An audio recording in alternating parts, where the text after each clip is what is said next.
Hey guys, how are you? Quick vlog. A couple of things I want to talk about.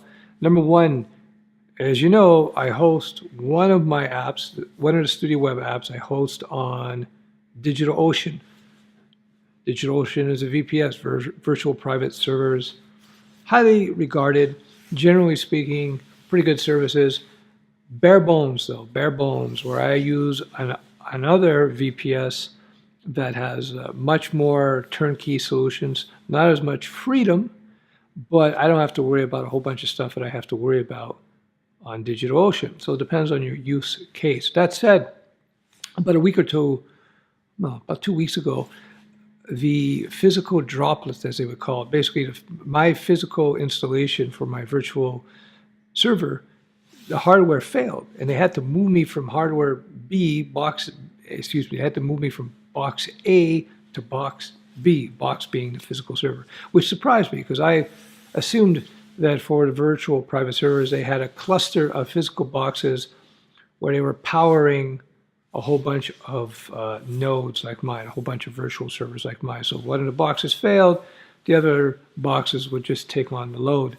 So it's a little bit more primitive is from what I've seen at DigitalOcean than I had figured. That said, when they discovered that the hardware was bad on the old box, they moved me to a new box pretty easily. The downtime was like nothing. I think it was just a couple minutes. So that's huge, big advantage over traditional dedicated servers, which I had been using for 15 years. That said, I just got an email last night from DigitalOcean that the new box that they put me on, they're starting to see hardware failures there. That's weird. So I don't know if I'm just having some terrible bad luck or if a Studio Web app is grinding hardware to its knees, which doesn't make any sense. But anyway, just I wanted to point that out. I don't know. I don't know if I'm unlucky. I don't know if there's something going on at DigitalOcean. Generally speaking, I'm positive about their services. So I just a little heads up there. So next one. I am finally, I talked about it, I don't know, about a month ago, if you recall, I was talking about expanding the community that we started here on YouTube and merging that community perhaps with the KillerSites community, which used to be quite big in terms of the forum and so forth. And I had put the forum on lockdown about a couple of years ago, I believe it was, because I just didn't have time to manage it, and it was too much spam, and it was this big headache. So I said, forget it. But now, the company that manufactures the forum that I use at this point, they've come out with a whole new platform, and they looked at far superior capabilities in terms of anti-spam, far superior capabilities in terms of people being able to join using their social media accounts, and a whole bunch of other things. So it's really cool. So I decided to get the upgrade done. I initiated the upgrade. So this week, this is the week of October 15th, I think it is, we should have the new form up and running. You don't have to go. I'm just pointing it out. There's going to be lots of advantages to having a profile on the forum where you're going to be able to start your own threads and topics and so forth. So you don't have to wait for me to post a video to post questions, get comments. And this goes to the where I'm taking my public education, vlogging, if you will, part of what I do. Now, just a quick background. I got back on YouTube actively about a year and a half ago, last July, not the July that just passed, but the July previous to that. And I did it for two reasons. Number one, I wanted to get comfortable in front of the camera like this. And so I figured I was just going to do it through repetition. So I did almost a video per day, not quite, but hundreds of videos I did, as you know. And I also did it, it's good for promotion as well. It also allows me to test out different ideas, see what people like, what people don't like. It's a great laboratory, if you will. Not a laboratory, but a good way for me to throw out ideas and get some feedback from people.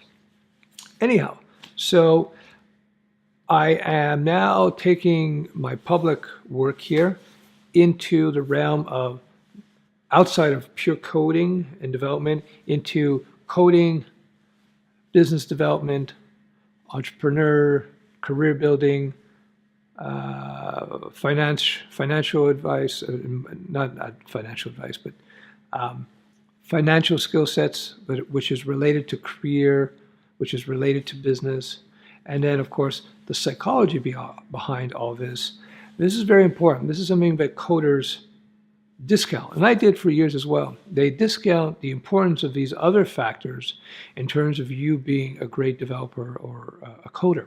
So let me give you a very simple example. So let's say you're your typical developer. You know your stuff. You know let's say you're a full stack web developer. You know your HTML, your CSS, your JavaScript, and let's say you're a Laravel person, or maybe you're a Node.js person, or maybe you're a Django person, maybe you're a Ruby on Rails person, whatever. Doesn't matter. So then you go see a client. And a client's a small, medium-sized business owner, which are going to be mostly your clients, most of the people you deal with. And they have a particular thing that they want to do. They want to execute on, something related to the web. But there's all these different routes you can take in terms of that. Sorry about that. The video just stopped recording. Good old ADD. Anyway, so you're seeing this client, small business client, and there's all these different routes that you can take in terms of what type of website, what type of web app you can implement, what kind of application you can implement. So I'll give you something a little bit more concrete. So let's say the client comes to you and they're deciding whether or not they want to put up a new website. So given their business, they're not sure if they should just use something like a Wix, or maybe they should put up a WordPress-based system, or maybe they want to go to Drupal, or maybe they want to do something from scratch. Maybe they want to do a web app from scratch, and maybe they want an Android app as well, and an iOS app, et cetera, et cetera, et cetera. So they're coming to you for advice about this. And yes, you have to have the developer skill set. Not that you need to know how to do all these things, but you have your base knowledge, would say it's PHP Laravel, or it's Node.js JavaScript. So you have this base knowledge, and then you should have a little bit of knowledge about these other areas, just so you know when they make sense to implement. That's all. Just so you know when they make sense to implement.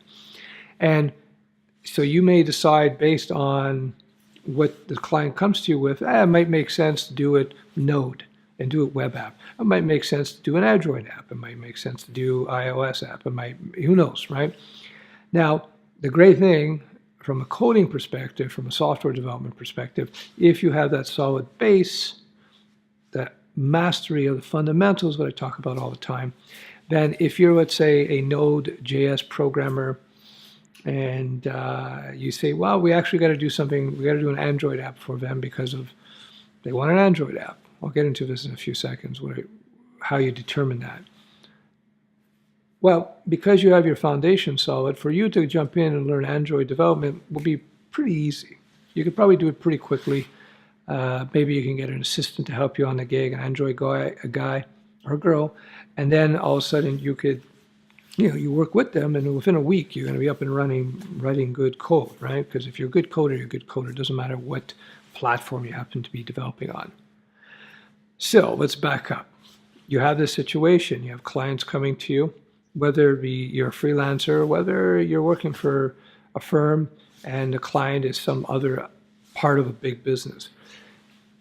If you have at least some basic understanding of business considerations, how the suits think, how they operate, how businesses work, and how things are evaluated, priorities, and so on, you're going to be a much better developer because you're going to be able to understand their point of view at least a little bit better than you would otherwise. So you can make a better evaluation as to what is the best choice for them, so you can help them bridge that gap. That gives you that communication layer that is lacking with a lot of developers. And on the flip side, I tell business owners, you should learn at least the basics of coding. Not to be a coder, but just so you understand the web. You understand what HTML is and CSS. It's like just the basics. Just understand a little bit about programming, understand about client versus server, about about dedicated apps for Android, iOS, for instance, mobile apps versus web-based app. Very basic. You can learn this with a decent beginner's course. Every business owner should learn this. And a good friend of mine who runs a business that does $2-3 million a year in sales, he says one of the most valuable skill sets he ever acquired was just basic HTML and CSS, because it just gave him a perspective about how the whole web thing works. And any business these days has to have a website. They have to understand web and having a presence on the web. And of course, this guy he's not going to write any websites or anything, but when he speaks to his web developers, his web designers, he hires on occasion to update the sites, update his systems, he's able to speak to them much more intelligently and understand where they're coming from because he has that basic understanding of code. Same thing with business. You may have no interest in becoming an entrepreneur. You may have no interest in being a business owner. But if you understand the business owner's perspective, you will be a better developer. So to conclude this video, long one, when the new form software is installed, running clean, I'm going to be suggesting people go there, no cost, and establish your profile there. The forum gets about 40, 50 visitors now, even though it's been dormant every 15 minutes, half an hour, I forget now. And that's dormant. You got to understand, KillerSites.com gets about 1 million page views a month, if I recall. Like my top 4 sites, KillerSites, CSS Tutorial, Killer PHP, How to Build Websites, together we get about 2 million page views per month.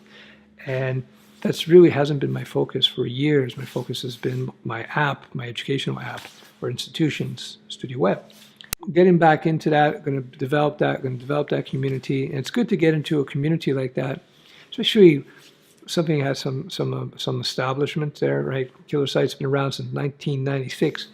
KillerSites.com was one of the very first sites in the world that actually taught code, by the way. 1996 was put up by David Siegel, who wrote probably the best-selling book on web design in the 90s, Creating Killer Websites. It was published in 19 languages, and he established his whole career. Anyway, so getting on the forum, interacting with people, we'll see how it goes. It's just good for reputation. I've had many people tell me over the years on the forums when it was very active that people got lots of jobs and made lots of contacts, made good friends on the forum because they develop a reputation. So the new forum software has a place where you can develop your reputation and you can do all these kind of things.